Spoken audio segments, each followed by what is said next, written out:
সুবহানাহু ওয়া তাআলা সূরাতুল ঈমান ঈমান নামে কোন সূরা নাযিল করেন নাই। সূরাতুজ যাকাত যাকাত নামে আল্লাহ সুবহানাহু ওয়া তাআলা কোন সূরা নাযিল করেন নাই। আমার আল্লাহ রাব্বুল ইজ্জত ওয়াল জালাল সূরাতুস সাওম রোজা নামে কোন সূরা আল্লাহ রাব্বুল আলামিন নাযিল করেন নাই। তবে এই পাঁচটা স্তম্ভের মধ্যে অন্যতম একটা ফরজ ইবাদত হজ। হজের নামে আল্লাহ রাব্বুল আলামিন একটা সূরা নাযিল করেছেন, সূরাতুল হজ। নামাজের নামে কোনো সূরা নাই, রোজার নামে কোনো সূরা নাই, যাকাতের নামেও কোনো সূরা আল্লাহ সুবহানাহু ওয়া তাআলা নাযিল করেন নাই। ঈমান নামেও কোনো সূরা আল্লাহ রাব্বুল আলামিন নাযিল করেন নাই। তবে হজের নামে আমার আল্লাহ সুবহানাহু ওয়া তাআলা একটি সূরা নাযিল করে দিয়েছেন। একটু জোরে বলা যাবে কি সুবহানাল্লাহ? তাহলে বলেন তো হজের গুরুত্ব আছে না নাই? একটু জোরে বলতে হবে, আছে না নাই? আল্লাহ নবী সাল্লাল্লাহু আলাইহি ওয়াসাল্লাম বলেছেন, তাআজ্জালুল হজ ফা ইন্না আহাদাকুম লা ইয়াদরি মা ইয়ারিজু লাহু। হজের বেলায় তোমরা খুব দ্রুত হজ বাস্তবায়ন করো, কারণ তোমাদের কারো জানা নাই কখন তুমি অসুস্থ হয়ে যাবে, কখন আবার তোমার টাকা পয়সা ধ্বংস হয়ে যাবে, শেষ হয়ে যাবে। খেয়াল করেন, ধরে নিলাম 2025 সাল কারো উপরে হজ ফরজ হয়ে গেছে, তিনি 2025 সালে হজ করবার প্রস্তুতি গ্রহণ করেন নাই। 2030 সালে করবেন যে 2030 সালে করবে, কিন্তু 30 সালে গিয়া বেচারা অসুস্থ হয়ে গেছে। এখন বলেন তো সে কি আর হজ করতে পারবে? অথবা তার সম্পদ সব নষ্ট হয়ে গেছে, তাহলেও তো সে আর হজে যেতে পারবে না। কিন্তু তার উপরে 2025 সালে যে হজ ফরজ হয়েছিল, এই ফরজ তরকের গুনাহ তার আমলনামায় থেকে যাবে। এই জন্য হজ যখন ফরজ হয় তখনই হজ করতে হয়। হজের ব্যাপারে মানুষ খুব পরিমসি করে, খুব ব্যবহার করে, শুধু বলে যে আর কয়েক বছর পরে যাব, মেয়েটা বিয়ে দিই, একটা বাড়ি তৈরি করি, কয়েকটা গাড়ি বানাই, এরপরে ব্যবসাটা আরেকটু বড় করে তারপরে হজে যাব। হজের বেলায় মানুষ সবচেয়ে বেশি অলসতা আর অবহেলা প্রদর্শন করে। আল্লাহ সুবহানাহু ওয়া তাআলা সরাসরি হজের নামে একটা সূরা নাযিল করে দিলেন। একটু জোরে মুহাম্মদে বলা যাবে কি সুবহানাল্লাহ? টাকা নাই, পয়সা নাই, কোনো সমস্যা নাই, আল্লাহর ঘর বাইতুল্লাহ আর আরাফার ময়দানে যাওয়ার ইচ্ছা আছে যাদের, মেহেরবানি করে ডান হাতগুলা তুলেন তাদের। লিল্লাহি তাকবীর, হাতগুলা তুলে রাখেন। আল্লাহ তোমার এই বান্দাগুলিকে তুমি তোমার বাইতুল্লাহ, তোমার আরাফার ময়দানে হাজিরা দেওয়ার তৌফিক দান করে দাও। একটু জোরে মুহাব্বতে বলেন আমিন। এবার কাল্লাগান আল্লাহ সুবহানাহু ওয়া তাআলা সূরার শুরুর আয়াতে বললেন, ইয়া আইয়ুহান নাস তাকু রাব্বাকুম ইন্না যালজালাতাস সাআতি শাইউন আযীম। আল্লাহ রাব্বুল আলামিন বলেন, হে দুনিয়ার মানব মণ্ডলী শোনো, হে দুনিয়ার মানুষ শোনো, তোমরা তোমাদের রব আল্লাহ রাব্বুল আলামিনকে ভয় করো। একটু জবান খুলে বলেন তো আমাদের রব যিনি, তিনি কে? আরে সবাই বলেন তিনি কে? ভয় করব কাকে? জোরে বলেন, ভয় করব কাকে? ইত্তাকু রাব্বাকুম, আল্লাহ বললেন তোমরা তোমাদের রবকে ভয় করো। এখন ভয় কতক্ষণ করব? যতক্ষণ মাহফিলে থাকবো শুধু ততক্ষণ। জোরে বলে না, শুধু ততক্ষণ। মসজিদে যতক্ষণ শুধু ততক্ষণ। রমজান মাস থাকবে যতদিন শুধু ততদিন। তাহলে ভয় করতে হবে কতক্ষণ? জীবন আছে যতক্ষণ। সদা সর্বদা সর্বাবস্থায় সর্বক্ষেত্রে সব জায়গায় একজনকে ভয় করা লাগবে। একটু জবান খুলে বলেন তো তিনি কে? চুপচাপ বসে থাকো, নইলে ওর থেকে বাইরে করে দেওয়া হবে। এমনি তো লোক নয়, আর পিচ্ছি গুলো খালি ডিস্টার্ব করে। সম্মানিত হাজিরিন, তাহলে বলেন তো ভয় করতে হবে কাকে? এবার বলেন তো আল্লাহ সুবহানাহু ওয়া তাআলাকে ভয় করলে আল্লাহর লাভ নাকি আমাদের লাভ? জোরে বলতে হবে কার লাভ? আমার আল্লাহ বললেন, ওয়ালিমান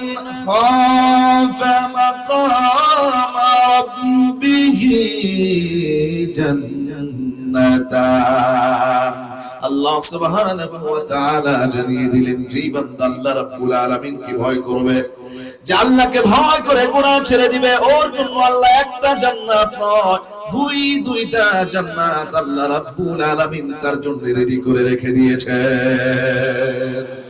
বলেন তো একটা জান্নাতের জায়গায় যদি দুইটা জান্নাত পাওয়া যায় ভালো হবে নাকি খারাপ হবে? তাহলে ভয় করা লাগবে কাকে? আরেকটু জোরে বলেন, ভয় করা লাগবে কাকে? এবার বলেন তো, যেই বান্দা আল্লাহকে ভয় করে ও কি নামাজ বাদ দিতে পারে? ও কি মিথ্যা কথা বলতে পারে? ও কি সুদ খেতে পারে? জোরে বলেন, ও কি ঘুষ খেতে পারে? তাহলে আল্লাহকে ভয় করার অর্থ কি? আল্লাহর যত আদেশ আছে সবগুলো পালন করা, বাস্তবায়ন করা, আর যত নিষেধ আল্লাহ রাব্বুল আলামিন করেছেন সমস্ত নিষেধ কাজগুলো থেকে নিজেকে বাঁচানোর নামই হলো আল্লাহ রাব্বুল আলামিনকে ভয় করা। আল্লাহ আমাদের সবাইকে তোমাকে বেশি বেশি করে ভয় করার তৌফিক দান করে দাও। জোরে মুহাম্মদে বলেন আমিন। আল্লাহ রাব্বুল আলামিন আল্লাহকে ভয় করার পরে বললেন, ইন্না জালজালাতাস সাআতি শাইউন আযীম। আল্লাহ বললেন নিশ্চয় কিয়ামতের ধাক্কা এটা মারাত্মক ধাক্কা। খেয়াল করেন, কিয়ামতের ধাক্কা এটা মারাত্মক ধাক্কা, মারাত্মক ভূকম্প এই জমিনের মধ্যে তৈরি হয়ে যাবে। আল্লাহ নিজে বলেছেন এটা মারাত্মক, এটা মস্ত বড় ধাক্কা। সুতরাং বোঝা গেল বিষয়টা যেন তেন হবে না, বিষয়টা হবে একবারে ভয়াবহ। জোরে বলেন ঠিক কি না? এবার বলেন তো, আমরা এক সময় ছিলাম, কথা বলা, আমরা এক সময় ছিলাম, এখন আছি না নাই? আবার থাকবো। জোরে বলুন, আবার থাকবো। কোথায় যাব? কবরে চলে যাব। কবর থেকে আবার আল্লাহ রাব্বুল আলামিন উঠায়া আল্লাহর স্পেশাল ট্রাইব্যুনাল হাসরের মাঠে আমাদেরকে সমবেত করবেন। একটু জবান খুলে বলেন তো, আমরা এক সময় ছিলাম না, এখন আছি, আবার মরে যাব। এই মরণের পরে হাজার হাজার বছর কবরে থাকবার পরে কবর থেকে উঠিয়ে আল্লাহর আদালতে যিনি আমাদেরকে দাঁড় করাবেন, একটু জোরে বলেন তো তিনি কে? আল্লাহ রাব্বুল আলামিন সেই বিষয়টার দিকে ইঙ্গিত করলেন। কিয়ামত কখন হবে এই বিষয়ে কেউই জানে না, জানে শুধুমাত্র কেবলমাত্র একমাত্র আল্লাহ সুবহানাহু ওয়া তাআলা। আল্লাহ বলছেন, ইন্নাল্লাহা ইনদাহু ইলমুস সাআহ। কিয়ামত কখন হবে এই বিষয়ের জ্ঞান শুধুমাত্র কেবলমাত্র একমাত্র একজন জানেন। একটু জবান খুলে বলেন তো তিনি কে? আর একটু জোরে বলেন না, তিনি কে? তিনি হলেন আল্লাহ সুবহানাহু ওয়া তাআলা। নবী সাল্লাল্লাহু আলাইহি ওয়াসাল্লাম কিছু আলামত বলে গেছেন, কিছু নিদর্শন বলে গেছেন যে এই নিদর্শনগুলো দেখলে বুঝতে পারবে কিয়ামত খুব সন্নিকটে চলে এসেছে, কিয়ামত খুব কাছাকাছি চলে এসেছে। আমি আলামতের কথা বলবো না, নিদর্শনের কথা বলবো না। ঠিক যখন কিয়ামত শুরু হয়ে যাবে তখনকার অবস্থাটা কেমন হবে সেই বিষয়টা আল্লাহ সুবহানাহু ওয়া তাআলা তার পবিত্র আয়াতের মধ্যে তুলে ধরেছেন। কিয়ামত সংঘটিত হবে তিনবারে। খেয়াল করেন, আমার দিকে কান লাগান। তিনটা ফু দিবে মহাজাগতিক আন্তর্জাতিক রেফারি ইসরাফিল আলাইহিস সালামের মাধ্যমে আল্লাহ সুবহানাহু ওয়া তাআলা তিনটা ফু দাবেন। প্রথম নাম্বার ফুর নাম হলো নাফখাতুল ফাজিআ, ভয়াবহতার ফু। দুই নাম্বার ফুর নাম হলো নাফখাতুস সাইকে, একবারে সবকিছু ধ্বংসলীলায় পর্যবসিত হয়ে যাবে। আর তিন নাম্বার ফু হলো নাফখাতুল কিয়ামা, আবার কবর থেকে উঠায়া আল্লাহ রাব্বুল আলামিন সবাইকে আল্লাহর আদালতে সমবেত করবেন। তাহলে কিয়ামতটা হবে কখন? এই পৃথিবী আল্লাহ সুবহানাহু ওয়া তাআলা আমাদের কল্যাণের জন্য সৃষ্টি করেছেন। আল্লাহ বলছেন, হুয়াল্লাযী খালাকা লাকুম মা ফিল আরদি জামিআ। এ দুনিয়ার মানুষ শোনো, এই পৃথিবীতে যা কিছু আমি আল্লাহ সৃষ্টি করেছি সব কিছু তোমাদের কল্যাণের জন্য। তোমাদের নিবেদিত প্রাণ করে দেবার জন্য আমি সবকিছুকে সৃষ্টি করেছি। আসমান সৃষ্টি করেছি তোমাদের কল্যাণের জন্য, জমিন সৃষ্টি করেছেন আল্লাহ মানুষের কল্যাণের জন্য, মহাশূন্যের ভিতরে যা কিছু আছে সব কিছু আল্লাহ সুবহানাহু ওয়া তাআলা সৃষ্টি করেছেন মানুষের কল্যাণের জন্য। সূর্য আল্লাহ সৃষ্টি করেছেন মানুষের কল্যাণের জন্য, চন্দ্র আল্লাহ সৃষ্টি করেছেন মানুষের কল্যাণের জন্য। এই যে বৃক্ষ, তরুলতা, নদী, নালা, গাছপালা যা কিছু দেখতে পাই সবগুলো উপকার করে মানুষের। আল্লাহ রাব্বুল আলামিন সব কিছুকে মানুষের খাদেম বানিয়ে দিয়েছেন। একটু জোরে বলা যাবে কি সুবহানাল্লাহ। এই মানুষকে আল্লাহ কেন সৃষ্টি করেছেন? সব কিছু আল্লাহ মানুষের জন্য সৃষ্টি করেছেন। আর মানুষকে আল্লাহ কেন সৃষ্টি করেছেন? মানুষকে আল্লাহ সৃষ্টি করেছেন একমাত্র কেবলমাত্র শুধুমাত্র সেই আল্লাহ রাব্বুল আলামিনের দাসত্ব করবার জন্য, আল্লাহর গোলামি করবার জন্য। এবার বলেন তো আল্লাহর গোলামি করা দরকার আছে না নাই? আল্লাহ রাব্বুল আলামিন বললেন ওয়ামা খালাকাতুল জিন্না ওয়াল ইনসা ইল্লা লিয়াবুদুন। পৃথিবীর সব কিছু আল্লাহ রাব্বুল আলামিন মানবতার কল্যাণের জন্য সৃষ্টি করেছেন। আর মানুষকে কেবলমাত্র একমাত্র শুধুমাত্র আল্লাহ সুবহানাহু ওয়া তাআলার দাসত্বের জন্য, গোলামের জন্য সৃষ্টি করেছেন। সুতরাং একটু জবান খুলে বলেন তো ইবাদত করব কার? আরে সবাই জবান খুলে বলেন ইবাদত করব কার? ডাকবো কাকে? আরে জোরে বলেন না, ডাকবো কাকে? কার জন্য সিজদায় লুটে পড়ব? আর একটু জোরে বলেন, কার জন্য সিজদায় লুটে পড়ব? আল্লাহ আমাদেরকে তৌফিক দান করে দাও। জোরে বলেন আমিন।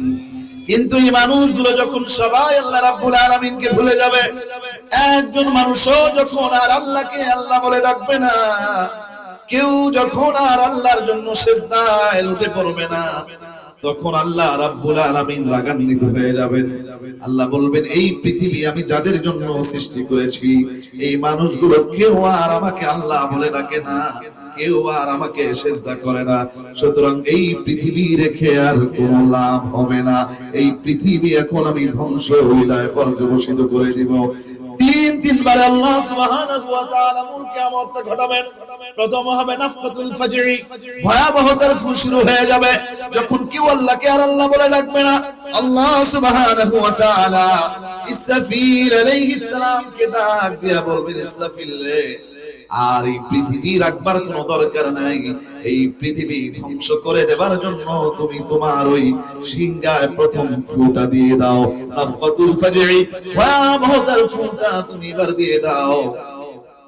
ইসরাফিল আলাইহিস সালামকে সৃষ্টি করার পর থেকেই তিনি অত্যন্ত শর্মিন্দা অবস্থায় একবারে ওই বাঁশি নিয়ে দাঁড়িয়ে আছেন।